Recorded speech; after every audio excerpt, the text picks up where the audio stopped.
Hi guys, welcome to this video, and it's the next part in our How to Play Warhammer 40k 7th edition. And today we're going to look at the movement phase. So we're finally getting into the actual use of the game, if you like. Now, it sounds quite simple moving, but there's actually a few complex areas that we need to cover on this video. There are different types of movements and there are different units that move in different ways. When we touch back onto the unit types, i.e. monstrous creatures and things, we can go much more in depth with them. For the purpose of this video though, if we imagine that a unit has a standard movement of 6 inches unless stated otherwise, and then we can talk about how that works on its way through. So the first thing we actually need to do before we get to any moving through terrain or anything like that is actually, how do we measure movement? We know we use a tape measure and we've got the models, but there are certain conducts that must be followed in the way to moving. So what we'll do is we'll just go to a shot on the table with our trusty Dark Angel Tactical Marine, and we'll show you a quick example of how we actually move our models. So for moving models, we're using a Tactical Marine here who has 6-inch movement. So putting the hand tape measure, and you can see there the 6-inch marker, and we simply just move them from the front of the base 6 inches forward up to the front of the base. What we don't do is move it to the back of the base. We measure from the front of the base to the front of the base, otherwise you're gaining nearly an extra inch's worth of movement by doing it that way, guys. That's as simple as it is for movement. We can use this for flyers and vehicles as well. With flyers and monstrous creatures, you go from the base, whereas with vehicles you go from the front of the hull, and you always move from the front to the front. You don't try to gain any extra advantage in doing anything. Right, so now we understand how we're moving the models, whether that be one model on its own or in a whole squad. We need to talk about something called unit coherency. Now, unit coherency is keeping your squad together for the purposes of the game. You have to maintain 2 inches between all models within the squad. So if anybody at any point at the end of your phase in your own turn is out of coherency, that model is removed from play. It's not something you want, really. It's not hard to get within 2 inches. And the reason why would you end up out of coherency might be a case of somebody's come and smashed through the middle of a broad line that you've got, where they've taken some models out. So rather than them moving forward, which is what you might want to do, you're going to actually have to move sideways to bring yourself back into coherency. Otherwise, you're just going to lose more models. So let's take a look at how coherency would work in a standard sort of 5-man squad, and we'll also have a look at coherency in buildings because it's ever so slightly different. Right, so now we're looking at coherency within ruins. Now this unit of 5 guys is actually in coherency, even though the floors are 3 inches apart rather than 2. We accept that with buildings because we can't keep to 2 inches all the time, and we're alright for coherency with it.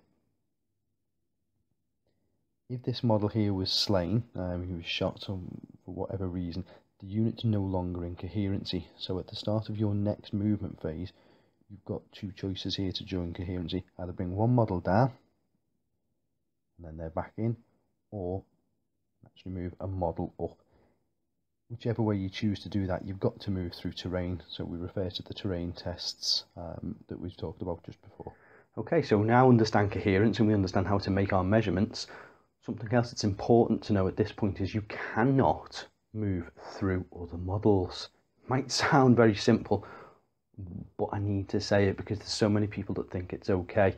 If you've got a squad of models, whether they be friend or foe, you have to move around them. So if your 6-inch movement is not going to get you right around the edge of that other tactical squad or that tank or whatever it might be, then you just have to make your way around and bend your tape measure around for your 6 inches or whatever it is that you're actually moving, and walk around that way. The exception to this rule is skimmers, but we're going to cover them in the vehicle section when we do the vehicle video, and then things like jump infantry or jet bikes that don't move across the ground, they actually move in the air, so they can actually move over models, but they do have to make sure that they can completely clear the unit that they're going over, because that brings us to the next part of the rule, which is you must always remain at least 1 inch away from any enemy model. If you can't do that, then your unit, if you're forced into a position where you can't do it, the unit is destroyed. In other words, it's taken off the table. So always think about how you're moving, guys. If you can't get over the unit, don't try to get over the unit. You will just lose your models. And maintain coherency and maintain that inch away from any enemy model. Right, so now we're going to look at the effects of moving through difficult terrain. So whereas you would normally have a 6-inch movement to give the effect of moving through something a bit more difficult, so it's harder underfoot, instead of moving your 6 inches, you move 2d6. So you roll your dice. In this instance, I've got a 4 and a 2. So you pick the highest of the numbers, and that's how far your unit can move. So move your first guy up 4 inches across. Don't forget wobbly model syndrome. If one doesn't quite fit and balance, then put him where he's going to be safe. Move them all up into coherency, and that's how we move through terrain. Worth remembering as well that they are now still in difficult terrain, so on the next turn of movement, for them to move out of terrain, they're going to have to take another difficult terrain test. This is exactly the same for if you're moving through buildings, although you would need a 3-inch movement minimum to get up each level.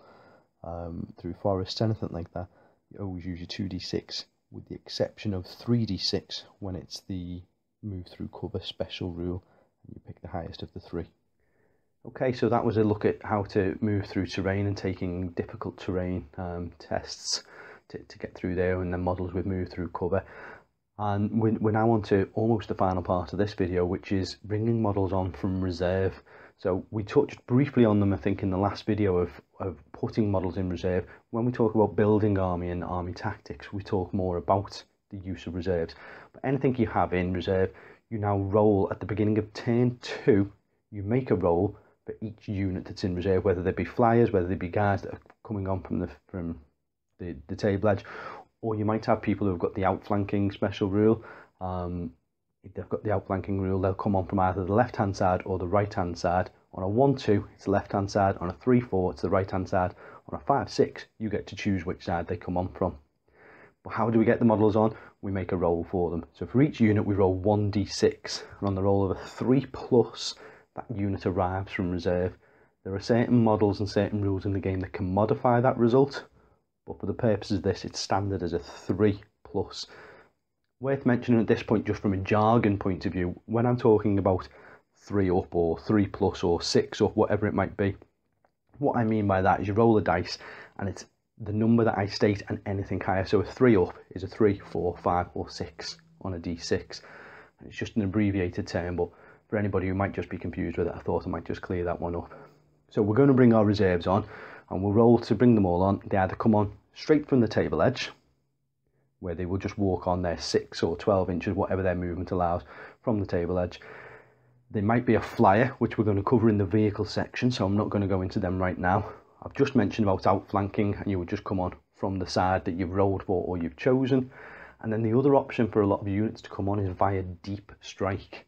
Now, deep strike is, you need to assume that these guys have arrived as a planetfall. Either they've been sent down through a teleportation, say if they're Terminators, or they might have arrived in a drop pod or whatever it might be, but they're coming directly from the sky with a passion. They're coming down and they're going to hit the ground. It's not always an accurate science, though. You can't always land exactly where you want. So you have to roll to see where these guys are going to come on. So what we'll do is we'll go back down to the table again and we'll have a look at exactly how a deep strike would work. And then we'll come back and we'll talk about what happens if you've mishapped. So now we're going to look at the way we deep strike models in from reserve. So in this video I'm going to use a unit of 5 plague bearers that I'm going to bring in. And where this has changed from 6th edition is instead of just placing the one model down and scattering them, you now place the whole unit down in a formation. So you place your centre model and then make circular rings in base contact from there. Then get your scatter die plus 2d6. You roll them off to see which direction they go. In this result, the arrow's moving backwards and it's 3 inches, so the whole unit moves back 3 inches. Now the reason that we put the whole unit down now rather than one model is you've already decided the formation before you scatter, so you can't gain an advantage. So, for example, if that scatter die roll had have looked like this, where it was going, the arrow was going that way and I moved 9 inches, then what would have happened is the whole unit of models would have ended up in the terrain, which would have caused dangerous terrain tests for all of them. The way the rules used to be with one model, you could then just say, oh, the one's landed on there and then the ring's going to go from the outside. It's gaming for advantage, and that's why they've changed it that way. It's really simple to deep strike in, and that's all you need to know with that one. Right, so that shows you now what happens where the models land. If you were to land in impassable terrain, or if you were to land on an enemy unit at the end of your deep strike scatter, then you have to roll on the mishap table. Mishap table is found in the rulebook, and you roll the d6, and then determines what happens on there depending on what number you get. You can either just be put back into ongoing reserves, which is probably the safest thing that you would want if you go into mishap.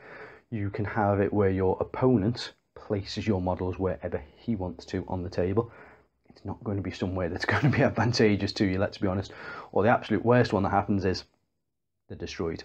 Units gone wrong, as it reads out in the rulebook, gone wrong, completely destroyed, and you've lost a whole unit. So always think about where you're actually going to place your models. Also at that point, you can actually scatter a full 12 inches if you were to roll a double 6 and an arrow. If you scatter off a table edge, you mishap. Same as if you land in impassable terrain or on an enemy unit. The other way of doing it is off the table edge. So just make sure that you're always at least 12 inches on from the table edge, and you're never going to have to suffer that then. You can be brave and try it other ways, but it will all depend on how the board's set up and where you need to, from a strategic point of view, land into the table. Also, if you land on terrain, so if you land on a ruined building or in a crater or in the woods, you don't mishap for that, but you do have to take a dangerous terrain test. So at that point, any model within the unit that's landed on terrain has to roll a d6. On the roll of a 1 for each of those models, they've suffered a wound from dangerous terrain. Now you get your armor saves as normal against it, so a Space Marine who's landed and mishapped on a 3 up gets to make the save, and then everything's okay. But if you haven't got an armor save, or if you fail it, you will take a wound or a glancing hit. So depending on whether it's a vehicle or an infantry model, monstrous creature, whatever it might be, will determine what happens to that. If you've only got 1 wound, your model is removed from play, and it's not something that's nice when it happens, but it's the risk you take when you're deep striking. Now, to be fair, that pretty much covers movement. It's not the most complex of the videos that we're going to go through, but it's possibly one of the most important ones. You need to, when you start, you'll look at your army, you'll have a battle plan in mind, and you need to start moving forward across the battlefield. If that's your plan, you might be just standing still, but that's how we go about doing it. So as always, guys, my disclaimer coming up now is I'm not a rules expert and I didn't write these rules. If I've got anything wrong, drop it in the comments below. I'll try and correct it with an annotation or something along those lines. And hopefully you're enjoying the series.